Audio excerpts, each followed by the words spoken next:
But exhaustion is not their only enemy. Stay calm! Swim this way! We don't want to be on the wrong side of that! Come on!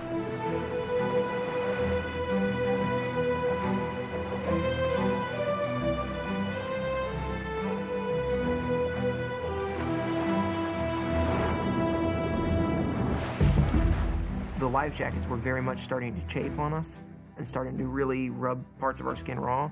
So I, at one point, stripped out of mine and gave it to Steven. I gotta get Steve my jacket. Oh, thank you, Travis. The men swim for over 2 hours. But they're making almost no progress towards the rig. And the effort is draining. It was the dumbest thing I can think of possibly doing in retrospect, because I was thinking that rig was probably about 5-10 miles away, but my perspective significantly skewed at that point. The energy expenditure of trying to swim against the waves and against the wind, you're not going to get very far for the amount of energy that you're going to put out.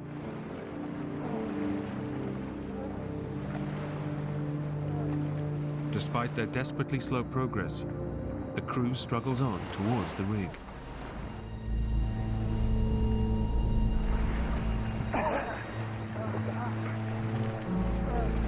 But exhaustion is not their only enemy. Stay calm! Swim this way! We don't want to be on the wrong side of that! Come on! We saw a Portuguese man-o-war, which is a jellyfish. Behind them will run anywhere from 20, 30, 50, 60 feet of tentacles stretched out with stingers on them. The long, deadly tentacles are filled with venom. As long as you stay away from them, you're fine. But you get stung by one of them and you're dead. We saw him drifting toward us.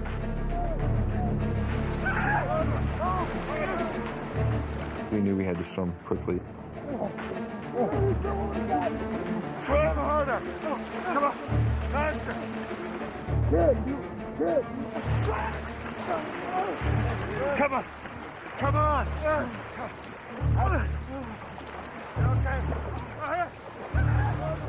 They finally escape the deadly jellyfish. But they've pushed themselves to the limit. Getting to the rig now is impossible. Exhausted and dehydrated, they're forced to abandon their attempt.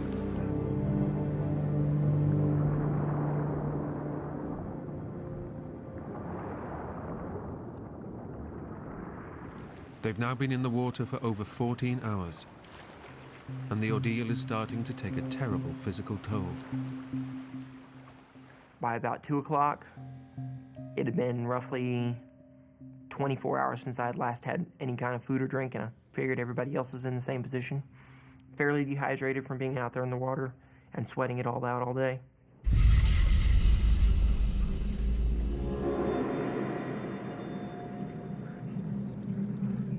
The human body can survive 48 hours without water.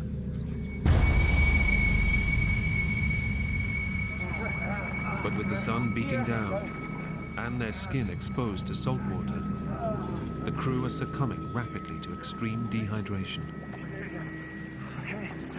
One of the big hazards of being in saltwater is dehydration, which sounds totally backwards. You know, you're floating in the water and you're becoming dehydrated. Our fingers were just puckered up and just totally, dried up.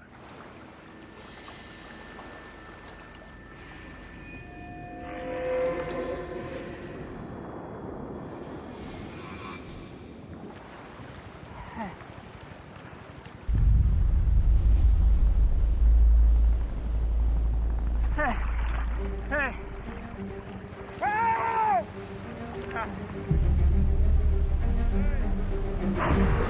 Finally, by mid-afternoon, the authorities have detected a signal from the sunken boat's transponder, and a full rescue attempt is underway. The helicopter arrived late that afternoon, and we actually saw it hovering out off in the distance. After withstanding 14 hours out in the ocean, it seems that their ordeal is about to end. Go over here!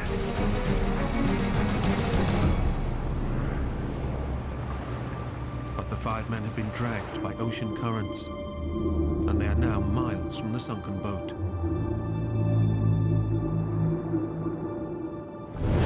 They can do nothing but watch helplessly as the search plays out in the distance. We could see them the whole time. They just couldn't see us. It builds you up and then it crushes you. Oh God, there it is. You know, this could be the one, and then it's not. They're never gonna find us.